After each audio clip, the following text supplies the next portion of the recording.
great-grandson coming soon. No, it's a great-grandson. All right, Danielle. Meeting tonight is for the conduct of town business by the town board. The public is invited to participate in the items marked on the agenda for public comment.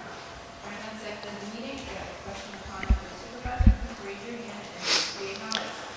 Please state your full name and limit your remarks to 3 minutes. Thank you for your anticipated cooperation. Thank you, and thanks everyone for the July 22nd meeting tonight. And let's please rise for the pledge. I pledge allegiance to the flag of the United States of America and to the republic for which it stands, one nation, under God, indivisible, with liberty and justice for all. Please remain standing for a moment of silence for all those who sacrificed their lives for us to serve our country and our town.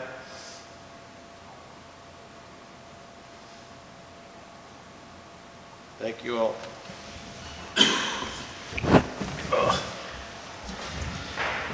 All right, so we should have a pretty short meeting again. It must be the summer because we have short agendas. I just want to make a point to all board members. I know you kind of know about this, but we still are planning on voting on the Ridgeline update. Everybody knows we've been through the Ridgeline since February, I think we started it. Yeah, February, well, maybe December last year, right, Eddie? So it's gone through all the processes. We had to have a secret process, EAF short and 1 and 2, which are completed. We did receive everything back. All us board members received everything back from the attorney on Thursday. Everything looks good from what we wanted it to be. The issue is it has to sit on our desk for 7 days in order for us to vote on it. So obviously we wouldn't have made the cutoff, and we want to make sure all the board members are well aware of what's in there and that they're agreeable, and if there's anything they wanted to change, then we could contact our attorney and let him know. But we do have to have a supermajority to vote on that, okay, which means four of the 5 board members have to vote on it. Councilman Zambito will be probably recusing himself, I'm assuming still, because he lives in the Ridgeline, which means we have to have 4 members here that all vote on it. And as you've seen over the last few meetings, we've had board members out and in and out. So it's probably going to be another month, because I think, you're going on vacation, right? Yeah. Manny's going away for a little while for a nice trip, and then possibly Eddie might be going out for a little while. So I just want to give the public an update. We haven't forgotten about the Ridgeline. We have been working on it. It's on our agenda. We do have everything back, and it's just a matter of us voting on it now, okay? So I just wanted to get that out of the way. So I need a motion to approve the agenda. I make a motion to approve the agenda. Second it. All in favor? Aye. Aye, so moved. Motion to approve the minutes from the July 8th, 2024 Town Board meeting. I'll make the motion to approve the minutes from July 8th. I'll second. All in favor? Aye. And I want to, and we never say this, but thanks to Danielle. I'm sure everybody's in agreement. She does an awesome job with the minutes. She gets them to us well in advance, and she does an awesome job. So thank you, Danielle, for always doing that. I need authorization to pay the bills of $515,533.34. And if you're wondering why that's so high, it's $235,000. That is water bills. And then we have insurance in there. That's probably about another 100. So a lot of that's the stuff that we pay, every quarter or so. But $515,533.34. I need a motion to pay the bills. I'll make a motion to authorize the payment of bills of $515,532.32. 34. 4. Did he get it right? 34. You got to give the extra 2 cents. Now we're going to be short. And you got a second from? Me, second. Second. Okay, all in favor? Aye. Aye, so moved. So supervisor updates, I kind of gave you an update where we're at with the Ridgeline. I'll give you an update on Old Indian Trail. Old Indian Trail is completed. It's been blacktop last week. The barriers went up the week prior to that, and the blacktop was completed. So after a long time, it finally got completed. So I just want to give you an update on that. The CSX contracts were, oh, go ahead, man. How much that cost the town? The blacktop and all that cost about $5,000 roughly and change. Excavation work that we had to have cost another $1,000, and the Jersey barriers cost about $2,500. I'm sorry. So yeah, 8,000 somewhere in that 8 to 10,000 it cost us to do. Fantastic. So it could have cost us a lot more, but that's roughly what it cost. I commend you for staying with this and to see it through and weigh all your options and be able to do this, accommodate the homeowner and the citizens there, and also do it at a good fee for the community, and that's great. Well, thank Good you. job. I mean, I know that Mr. and Mrs. Quick would have loved to have it done 9 months ago, but again, we went through the process, we did our due diligence, we were always on top of it. I know they didn't feel that way, but we were, and we did get it complete, so it is done. So Scott, let me interrupt for a minute. So I just want everybody to know, he's being very humble. If we would have went in the direct way that the people that were suffering from this whole thing, the way they wanted to do it in the beginning, we were literally looking at upwards of $1 million. $1 million. I'm not making that up. It was an upwards of $1 million. So the year or so time we took to do this and do our due diligence, like he said, he just told you, we did it for under 10 grand. So if that doesn't say anything about our supervisor, nothing does. And I hope that goes in the paper, because stuff like this should be mentioned. It shouldn't always just be the bad stuff that goes on. The good stuff and the money he's saving the town should not go unnoticed. And not many people realize that, and not many people talk about it. So I would like to put that on the record. Well, thank you, Dave. I appreciate it. Now, also, Scott, are we going to put like signs, no commercial vehicles? Yeah, No, nothing? John's working on it. I don't think he's actually taken the signs down on the south end yet. We're not taking, we're He's not trying to taking keep that. people from not coming in there, and I think he's getting different signs. There's already signs posted at the South Road, Old Right. Indian Road entrance. One way. Yeah, Washington Yeah. Road, that says that already, a big sign. Right. yeah. That says no commercial vehicles. We're- That doesn't prevent vehicles from going down there. Usually people stop People still go. before Old Indian Right. Trail, and it takes us 6-8 hours to get them back out of that development, but that doesn't prevent it. There's no way to prevent No, there isn't.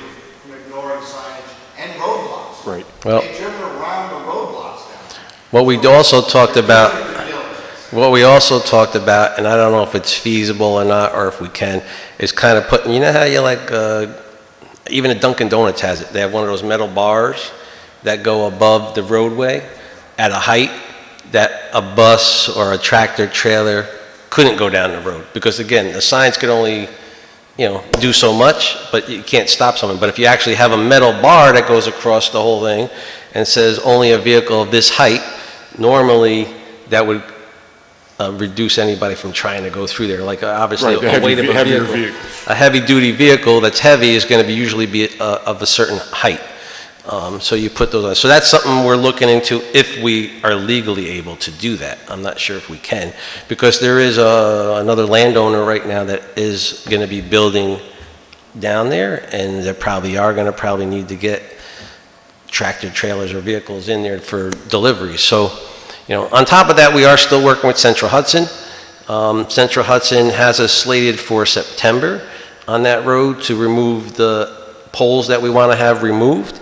And then once they remove the poles, I don't know if it's going to happen this year. It depends on the blacktopping companies. But if not, it would be early spring. We would pave the rest of that south end of Old Indian Trail. So, Old Indian Trail's got a lot of attention over this year.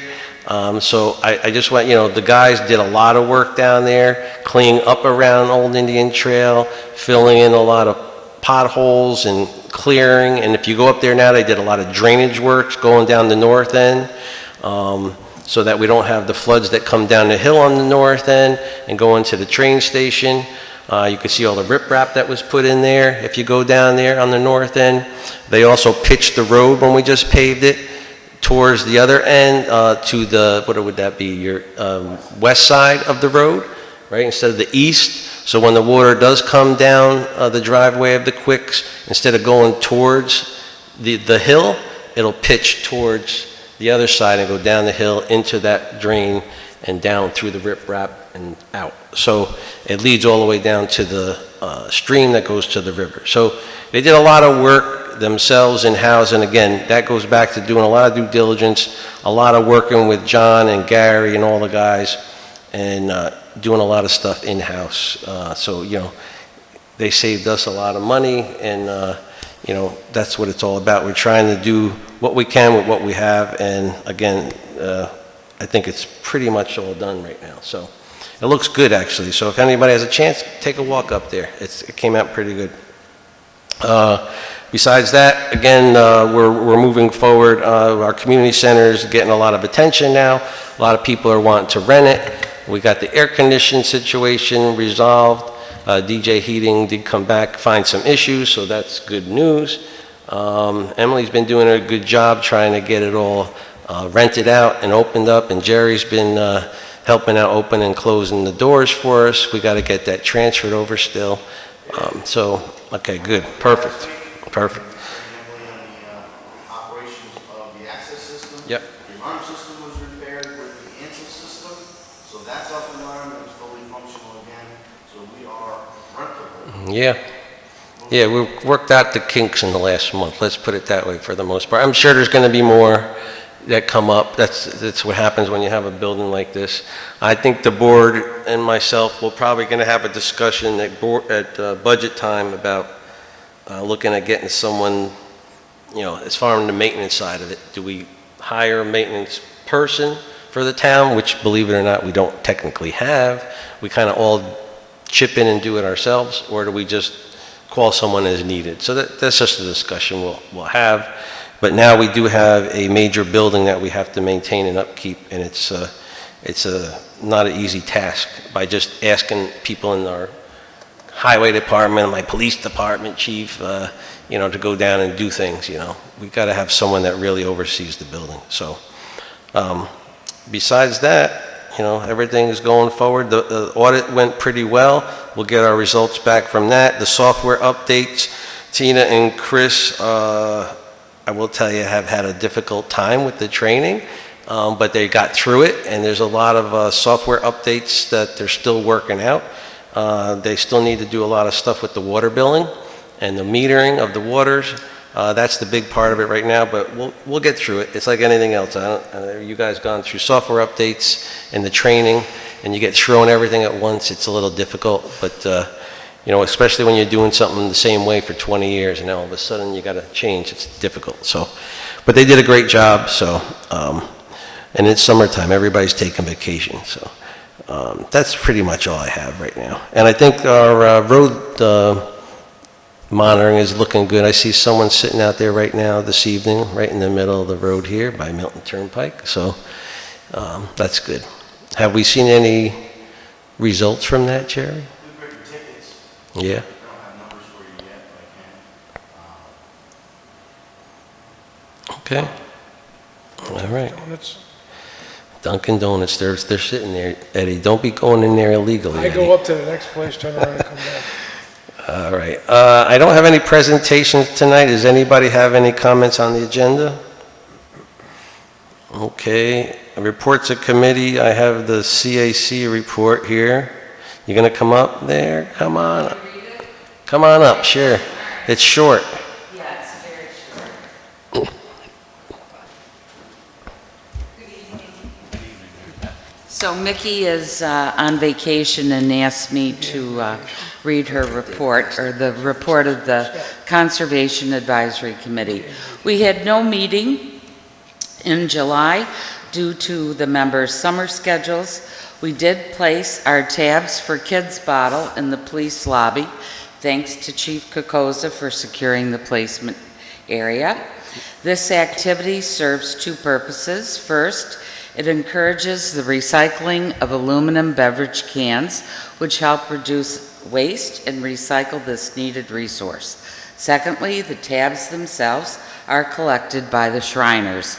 They use the money obtained from the canned tabs to help fund their vehicle, which transports kids to hospitals and medical appointments. It's surprising how much money can be generated by simply twisting off the tabs of your cans, saving them, and then bringing them down to drop in our collection bottle displayed in the lobby. We want to thank our member, Don Smearden, who brought this to our attention and who is also a driver in the Shriners vehicle taking the kids to their appointments. Our next meeting will be held on Thursday, August 8th at 6:30 in the conference room at the Community Center, and we are happy to be utilizing this community resource. So thank you. You're welcome. Thank you. And we're pretty much done with the donation of the garage. I mean, for your garage you donated, right? I am on my attorney. I know. Hopefully that will close up. Just so you know, that's why you notice we had all that material stopped sitting there and waiting, because we don't want to, as they say, put a nail in it until it's 100%. When But I called him, he goes, I'm so busy. I said, well, it's been since last August. well, me and Dave just had this talk about we professionals and being busy, right? You just can't do everything. Anyway, okay, thank you. New business, anybody on the board got any new business, anybody? Not new business, but back to committees, just a reminder that the final concert in the park is this Friday. Yeah. And there are fireworks at this one as well, slightly smaller show than the first one, but we'll wrap up the whole series with fireworks. And the ice cream truck is back this week, the soft ice cream truck, which was an incredibly amazing hit at the first concert. So, Yeah, they've been really great. And we also have oysters. oh, oysters. There's an oyster truck Oyster coming. tonight? Yeah, they shuck oysters right there. Really? So we're going to try that out. That's awesome. Something different. Fireworks and oysters. How can you beat that? Come on. And ice cream, right? And I'm in ice it for the cream. ice cream. You know, they did a great job so far this year, the whole rec committee. I also want to thank Carl parking those cars.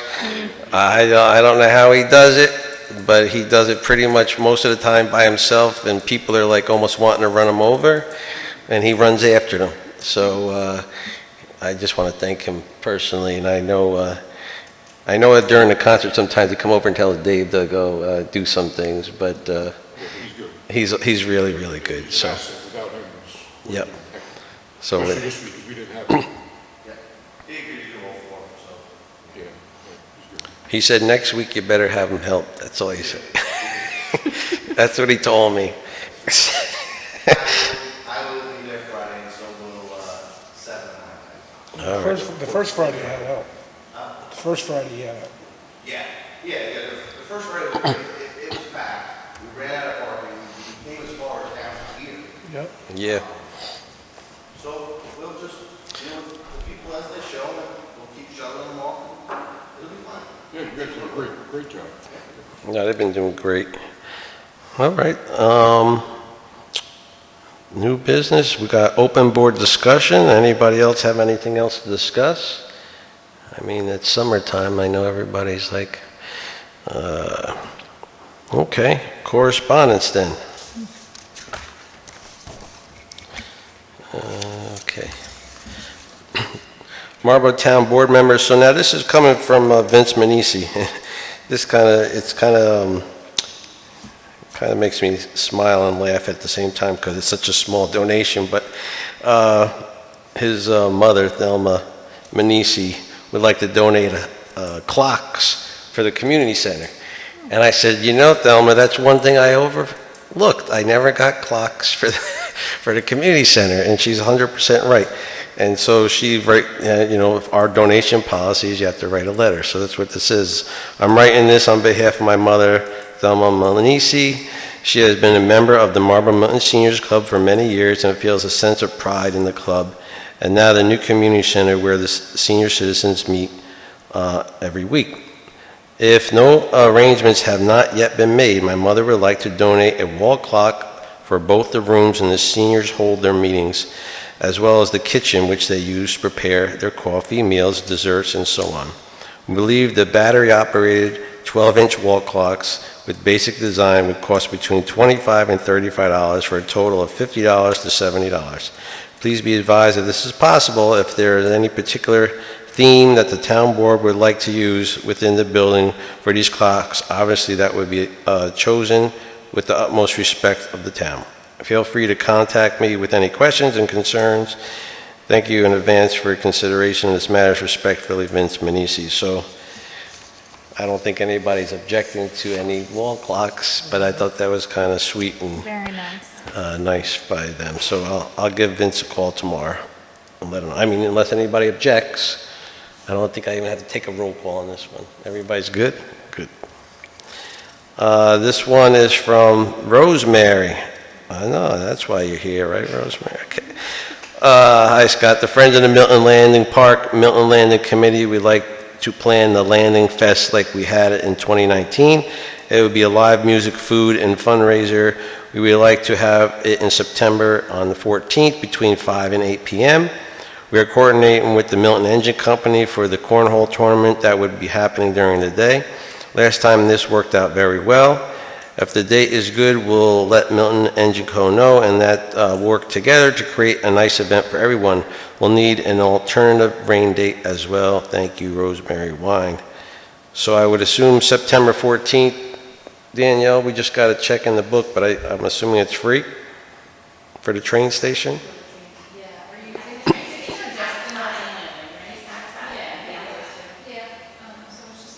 Yeah, just confirm. Yeah.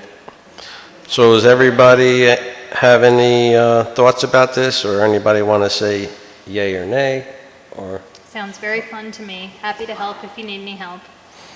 all right, all in favor? Aye. All right, there you go. Thank you.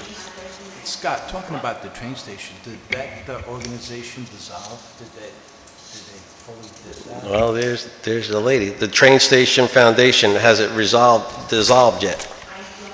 Not yet. They transferred almost $35,000 into they gave us a check for the Friends of the Milton Landing Park. So that was probably the bulk of the balance of the money that they had. Yep. So we got that check in June. And I think at the same meeting, we should have received a check of $10,000. 10, yep. For that we had we received 2 grants from CSX and all people, because that's what the fencing on the north. Yep. Gail delivered them.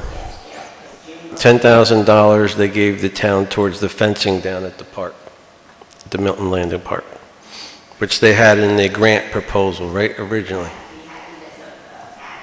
Yep. So we thank you for that, and we thank them for that. And it came out really nice. And again, like I said, we signed all the agreements with